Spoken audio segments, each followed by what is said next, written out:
Hello guys, welcome back. मैं हूं आशीष Tete and आज हम लोग बात करने वाले हैं आपके meaning and definition of accountancy की। लास्ट वीडियो में हमने देखा था कि किस तरह से आपको डिस्टिंग्विश करना होता है बुक कीपिंग के अंदर एंड अकाउंटेंसी के अंदर। जहाँ पे मैंने आपको और एक थर्ड फील्ड भी बताई थी जहाँ पे हम लोगों ने बात की थी book keeping, accounting and accountancy के बारे में। अब हम लोग बात करेंगे that is meaning and definition of accountancy. तो भाई साहब, यहाँ पे ये बुक कीपिंग होता क्या है या फिर अकाउंटेंसी क्या होता है, हम लोग ने ऑलरेडी ब्रॉड सेंस में देख चुके हैं।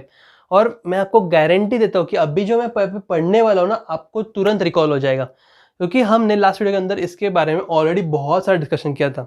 आइए आप लोग अभी एक बार रीड कर लेते हैं meaning and definition of accountancy. Okay, book keeping is part of accounting. जैसे कि मैंने आपको बोलते हुए, आपको ये डायग्राम याद है? कहाँ गया? ये रहा।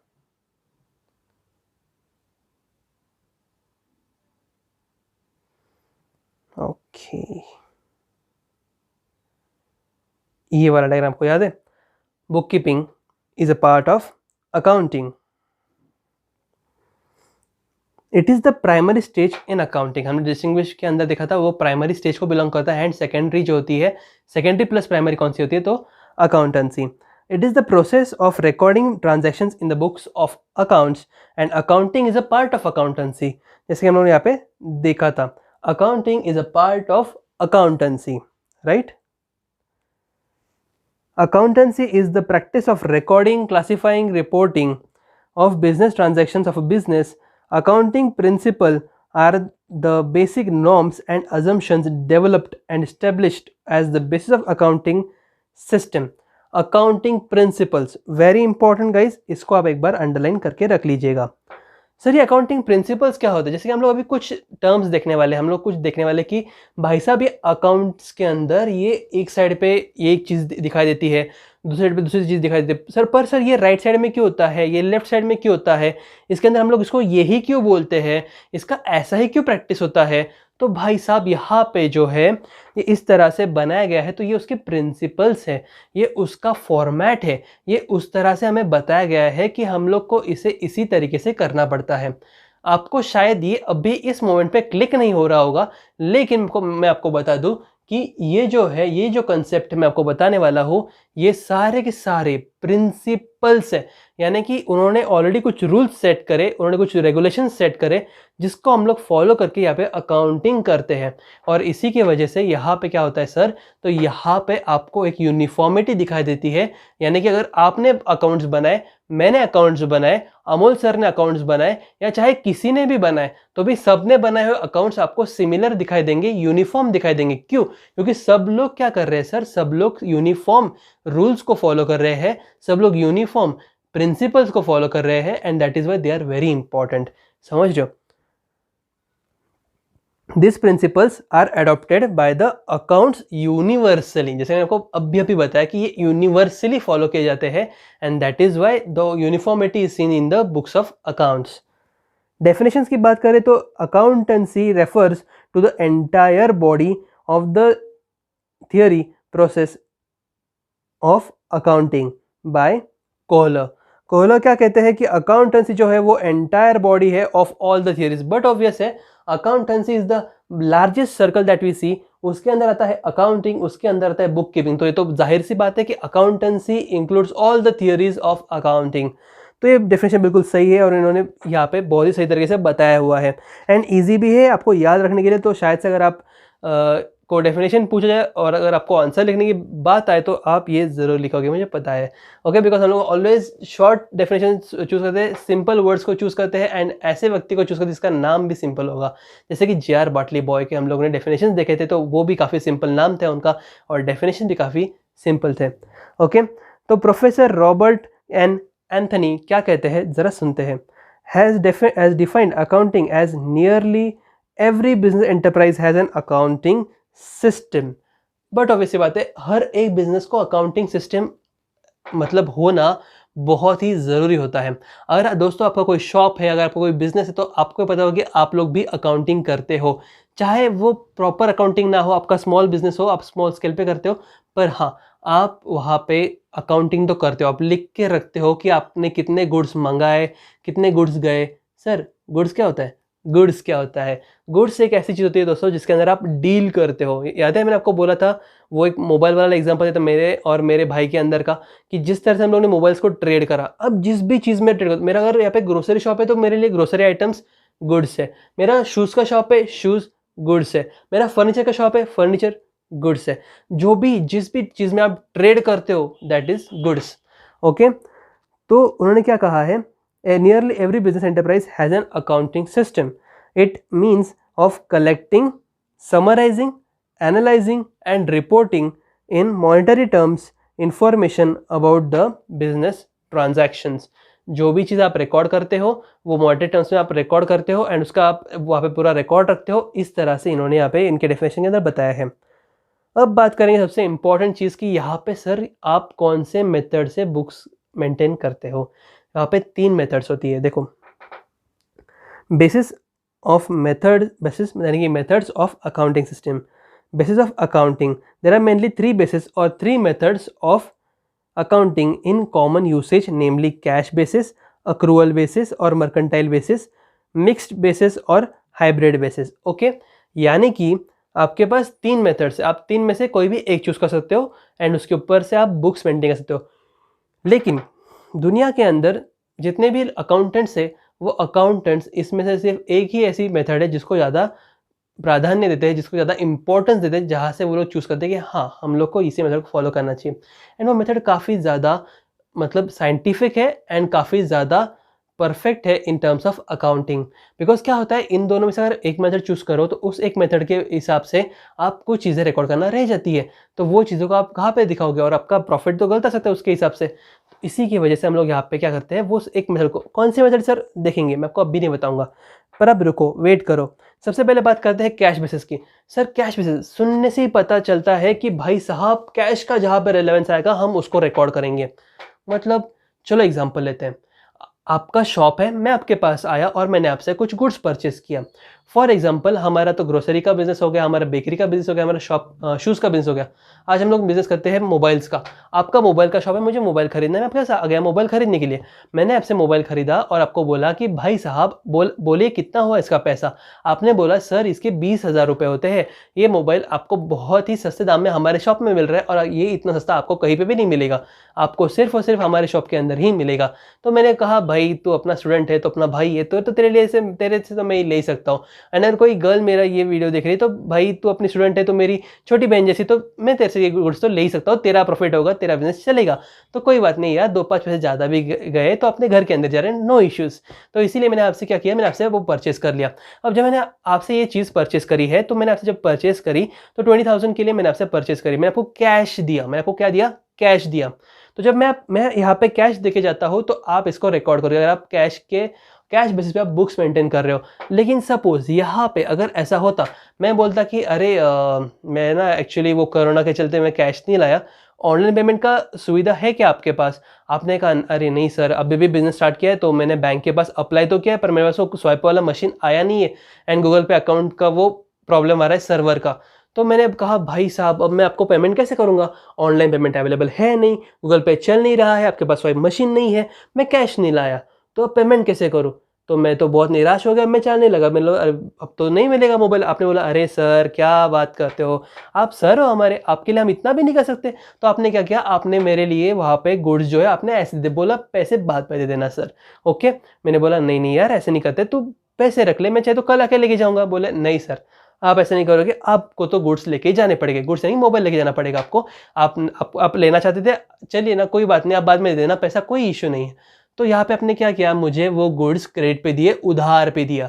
मतलब मैं आपको पैसे कब दूंगा, बाद में दूंगा, राइट, मैं आपको कल परसों जैसे आता है मैं आपको पैसे दे दूंगा। तो उस हिसाब से आपने मुझे गुड्स दिए उधार पे, इंग्लिश में बोलते हैं क्रेडिट पे दिया। तो ये जो आपने क्रेडिट पे मुझे दिया ना सर, तो उसको तब भी आप कैश बेसिस पे जब आप बुक्स मेंटेन करते हो तब आप उसको वहाँ पे नहीं लिखोगे। क्यों, आपको कैश मिला क्या, नहीं ना। जब आपको कैश नहीं मिला तो आप कैसे रिकॉर्ड करोगे, यहाँ पे आपको वहाँ पे रिकॉर्डिंग की परमिशन नहीं होती है, फिर आप वो प्रिंसिपल्स को फॉलो नहीं करते जहाँ पे आप उधार पे देते हो या क्रेडिट पे देते हो। अगर कैश का संबंध आया तो आप रिकॉर्ड करोगे, कैश का संबंध नहीं आया आप नहीं रिकॉर्ड करोगे, सिंपल एज दैट। इसको बोलते हैं कैश बेसिस। अगर आपका खर्चा हुआ, यानी कि अगर मैं सेम एग्जाम्पल मेरी तरफ से देखते हैं। मैंने आपको बोला perspective of accountant very important. अब हमने आपके नज़रिए से देखा, अब आप इस तरफ आ जाइए, हम लोग मेरी नज़र से देखते हैं। मैंने मोबाइल तो खरीदा, क्या मैंने पैसा दिया? नहीं दिया। क्या मेरे से कैश गया? नहीं गया। तो क्या मैं रिकॉर्ड करूँगा? नहीं करूँगा। एग्जैक्टली अगर मैं भी कैश बेसिस से बुक कीपिंग करता हूँ तो मैं भी रिकॉर्ड नहीं करूँगा, क्योंकि यहाँ पे कैश का संबंध ही नहीं आया, ना मैंने पे किया ना आपको मिला, बराबर है। तो यहाँ पे हम लोग इस तरह से इसका अकाउंटिंग करते हैं कैश बेसिस के। यहाँ पे चलिए आपका टेक्स्ट देख लेते हैं। Cash basis, under the cash basis of accounting, actual cash receipts and actual cash payments are recorded. In this basis, revenue is recognized when cash is received and expenses are recognized when cash is paid. जैसे कि आपको revenue था, मेरे लिए expenditure था, दोनों की जगह पे कैश कुछ ट्रांजेक्शन हुआ ही नहीं, तो यहाँ पे हम लोग रिकॉर्ड नहीं करेंगे। Example, any income received or any expense paid. Such method of accounting is usually followed by professionals such as doctors, lawyers, chartered accountants and not for profit organisations. भाई साहब ये यहाँ पे क्यों होता है? प्रोफेशनल्स, आपने कभी देखा है आप अगर किसी डॉक्टर के पास गए, डॉक्टर के पास आपने चेकिंग किया, तो क्या आपको फ्री में जाने देते? वो नहीं, आपको पैसे दे के आने पड़ते। क्या आप वहाँ पे बोल सकते हो मैं आपको कल पैसे देता हूँ, परसों पैसे देता हूँ? नहीं, वो आपका दांत निकाल लेंगे या फिर कोई किडनी निकाल लेंगे। भाई साहब डोंट वरी, आप बाद में पैसे देना और अपनी किडनी लेके जाना। मतलब इस तरह से ऐसे नहीं करता है कोई, बट मैं आपको एग्जांपल दे रहा हूँ, आपको एक तरीका बता रहा हूँ कि प्रोफेशनल्स के यहाँ पे ऐसा नहीं होता है। प्रोफेशनल्स के हम लोग कहीं भी मतलब ये प्रैक्टिस पड़ गई हमें, मतलब ये एक जैसे हैबिट्स होते हैं ना, वैसे हैबिट्स हो गए कि हम लोग कहीं भी प्रोफेशनल्स के पास गए, नहीं डॉक्टर्स के पास गए, लॉयर्स के पास गए, यूजुअली इनकी सर्विसेज की पेमेंट उनको उसी दिन मिल जाती है। तो यहाँ पे वो लोग कैश बेसिस पे प्रेफर करते हैं बुक्स को मेंटेन करना, यहाँ पे सिर्फ उनको कैश ट्रांजेक्शन्स का रिकॉर्डिंग करना पड़े। तो इस तरह से यहाँ पे रिकॉर्डिंग्स की जाती है, मतलब बहुत सारे लोग इसको यूज़ करते हैं, बट मेनली हार्डकोर जो बिजनेस करते हैं वो इसका इस्तेमाल नहीं करते। बहुत सारी चीज़ें होती है जो क्रेडिट पे दी जाती है, तो उसका रिकॉर्डिंग भी होना ज़रूरी होता है, उसका मेंशन होना बहुत ज़रूरी होता है कि हमने किसको कितना गुड सेल किया है एंड उससे हम लोग ने पैसे लिए नहीं लिए। जैसे कि आप सेल करते हो, आप जब बिजनेस करते हो मोबाइल्स का, तो आप कैश बेसिस नहीं करोगे, आप क्या करोगे, आप अक्रूवल बेसिस पे, जो हम लोग सेकंड मेथड देखने वाले उसके अंदर से आप रिकॉर्डिंग करोगे, ताकि आपको पता चले कि किस तरह से यहाँ पे आपने किसको गुड्स क्रेडिट पे दिए हैं, उधार पे किस को दिया और किससे पैसा आना बाकी है। समझ रहे हो? आते हैं अक्रूवल और मर्केंटाइल बेसिस के ऊपर। एक ऐसी मेथड है जो बहुत सारे लोग यूज़ करते हैं and it is one of the means very nice method of maintaining your books of accounts. Under accrual basis of accounting, the revenue, whether received or not, but has been earned or accrued during the accounting period, expenses incurred, whether paid or not, are recorded. Okay? अब यहाँ पे उन्होंने क्या बोला? Income मिला नहीं मिला मतलब नहीं है, मतलब उसका आपको कोई रेलेवेंस नहीं है, मिला नहीं मिला उससे उस बुक कीपिंग मेथड को कोई भी लेना देना नहीं है। उनका एक ही कहना है, क्या आपने वो अर्न किया? तो अर्न करने का मतलब क्या होता है दोस्तों? तो मैंने आपको पहले भी इसका एग्जांपल देता, आज वापस दे देता हूँ कि सपोज अगर यहाँ पे मैं क्लासेस ले रहा हूँ, आपने मुझसे क्लासेस परचेज करे हैं, आप क्लासेस देख रहे हो, तो अब जब मैं यहाँ पे और आपने मुझे फीस पे कर दी है, राइट, तभी आप ये क्लासेस देख रहे हो, तो आपने मुझे पूरी फीस पे कर दी, पर क्या मैंने वो फीस को अर्न कर लिया है? क्या मैंने वो फीस को कमाया है? नहीं, मैंने उस फीस को अब तक कमाया नहीं है, बिकॉज मैंने अब तक मेरा पूरा काम किया नहीं है। जिस दिन मैं आपका पूरा सिलेबस खत्म कर दूंगा उस दिन वो मैं अर्न करूंगा, तब तक वो मेरे लिए एडवांस है। समझ रहे हो? आपके जो अपने फ़ी पे करी है वो पूरी तरीके से एडवांस है मेरे लिए, क्योंकि मैंने अब तक वो सर्विस आपको पूरी तरीके से दिया नहीं है, वो मेरे पास अभी पेंडिंग है। दैट इज़ माई लायबिलिटी कि मैंने आपको सर्विस देना है एंड पूरा सिलेबस सिखाना है। That is why it is my liability and वो मेरे पास एडवांस में रहेगा। ओके अब जहाँ पे हम लोग बात करते हैं यहाँ पे कि मैं आपको यहाँ पे क्या कर रहा हूँ सर, यहाँ पे आपको मैं सिखा रहा हूँ, यहाँ पे मैं आपको सर्विस दे रहा हूँ, तो ये मेरा एक सोर्स ऑफ इनकम है। आपने पैसे दे दिए, मुझे इनकम आ गया, अब कैश आ गई, पर मैं आपको अब तक पूरा सिखाया नहीं, मैंने अर्न नहीं किया। तो यहाँ पे आपको क्या करना है सर, यहाँ पे आपको रिकॉर्डिंग जब आप करते हो तो आपको रिसीव हुआ नहीं हुआ इससे उसको मतलब नहीं, आपने अर्न किया क्या, दैट इज़ वेरी इंपॉर्टेंट। आपको अर्न का कंसेप्ट समझ में आया? अर्न मतलब क्या, राइट। अब हम लोग बात करते हैं एक्सपेंडिचर की। एक्सपेंडिचर का ड्यू हुआ क्या नहीं, दैट इज इंपॉर्टेंट। मतलब इनकम के टाइम पे अर्न याद रखो। ओके इनकम के टाइम पे आप क्या याद रखोगे सर, इनकम के टाइम पे आप याद रखोगे ओके, एंड एक्सपेंस के टाइम पे आप याद रखोगे ड्यू, यानी कि वो चीज़ ड्यू हुई या नहीं हुई। एक्सपेंस इनकर हुआ है, एक्सपेंडिचर होने हुआ है, आपने पे करा नहीं करा कोई मतलब नहीं बनता, इनकर हो गया ना मतलब खत्म, आपको रिकॉर्डिंग करनी है, राइट। यानी कि अब यहाँ पे हम लोग बात करेंगे कि in other words revenue is recognised when it is earned, sorry हाँ, व्हेन इट इज अर्नड और accrued and expenses are recognised when they are incurred. Okay, जब वो इनकर हो जाएंगे आप एक्सपेंस को बुक कर दोगे, ठीक है, या फिर कोई एक्सपेंडिचर जो ड्यू हो जाएगा तो भी आप उसको रिकॉर्ड कर दोगे। सर ड्यू मतलब अब जैसे कि कोई बिल होता है वो ड्यू हो जाता है, यानी कि सपोज अभी लाइट बिल है, राइट, अगर मई महीने का लाइट बिल है तो वो 6 तारीख को ड्यू हो गया, तो उसके टाइम पे मतलब ड्यू पेमेंट तो करना पड़ेगा ना भाई, आपने करा नहीं करा कोई मतलब नहीं, आया ना आपको बिल, ड्यू हो गया ना, उसका रिकॉर्डिंग आपको करना पड़ेगा, ठीक है। Any income earned whether received or not, any expense incurred, paid or not, आपको रिकॉर्डिंग करनी पड़ती है। आइए थर्ड मेथड भी देख लेते हैं, मिक्स्ड और हाइब्रिड बेसिस। अगर आपको इस कौन से मेथड में डाउट होगा ना, आप मुझे कॉल करके पूछना, आपको मैं समझा दूंगा।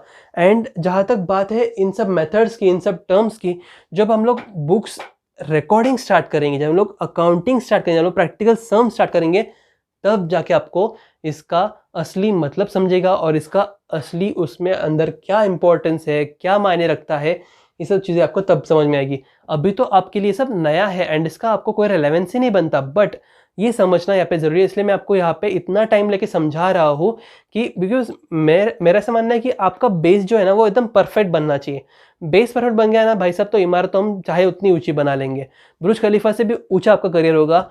हम लोग मतलब कुछ भी कर सकते हो, आपको कुछ भी कर सकते हो, आप सीए कर सकते हो, सीएस कर सकते हो, मतलब ऐसे लोग हैं जिन्होंने सीए कर लिया, सीएस कर लिया, सीए में कर लिया, एमबीए कर लिया है, पीएचडी गेन कर रहे हैं, मतलब उनके नाम पे लगेगा doctor so and so person, नीचे डिग्रीज देखो भाई साहब की, CA, CS, CMA and honours in BCom वगैरह, ऐसे मतलब ये सारी चीज़ें उनके यहाँ पे उनके क्वालिफिकेशंस होते हैं। तो इस तरह से, पर कैसे 11-12 बेस पक्का होना चाहिए भाई साहब, तब वो ऊंची इमारत बनती है, समझ लो। इसी की वजह से मैं यहाँ पे टाइम ले रहा हूँ, टाइम लेके सिखाऊंगा भाई साहब, लेकिन एकदम परफेक्ट सिखाऊंगा।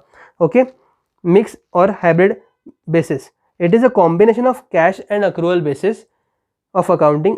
Under mixed basis of accounting, both cash basis and accrual basis are followed. Revenues and assets are generally recorded on cash basis, whereas expenses are generally recorded on accrual basis. The laws in India prohibits the use of this method. मुद्दा ही खत्म हो गया, यहाँ पे बात ही खत्म हो गई। अपने इंडियन लॉज ने बोल दिया कि भाई साहब आप इसको यूज़ नहीं कर सकते, हमारे लॉज इसको परमिट नहीं करते हैं। तो हम लोग कौन से बेसिस पे रिकॉर्ड करते हैं? हम लोग यूज़ करते हैं अक्रूवल मेथड। इंडिया के अंदर सबसे ज़्यादा यूज़ होने वाली मेथड है अक्रूवल, क्योंकि मिक्स्ड और हाइब्रिड बेसिस इंडिया के लॉज अलाउ नहीं करते। इसके अंदर बेसिकली कॉम्बिनेशन होता है आपके इसका कैश बेसिस का एंड अक्रूवल बेसिस का। तो इन दोनों जब कॉम्बिनेशन बनता है तब मिक्स्ड या फिर हाइब्रिड मेथड बनती है, पर यहाँ पे ये आपका लॉ जो है वो उसको अलाउ नहीं करता है, तो आप ये मेथड यूज़ नहीं कर सकते। तो हम लोग कौन सी मेथड यूज़ करेंगे? हम लोग करेंगे अक्रूवल बेसिस। अक्रूवल बेसिस बहुत ही सिंपल, बहुत ही अच्छी मेथड होती है, उससे आप वहाँ पे सारी चीज़ों को रिकॉर्ड कर सकते हो एंड ठीक से रिकॉर्डिंग भी हो जाती है, ठीक है। तो ये था आपके मेथड्स ऑफ अकाउंटिंग, और कह लो इसे बेसिस ऑफ अकाउंटिंग सिस्टम। तो अगले वीडियो में हम लोग बात करेंगे qualitative characteristics of accounting information. छोटा सा वीडियो रहेगा, उसका भी बहुत ज़्यादा इंफॉर्मेटिव रहेगा, लेकिन एंड वहाँ पे हम लोग देखेंगे क्या होता है ये क्वालिटेटिव कैरेक्टरिस्टिक्स एंड उसके बारे में बात करेंगे। So guys till then take care, bye bye.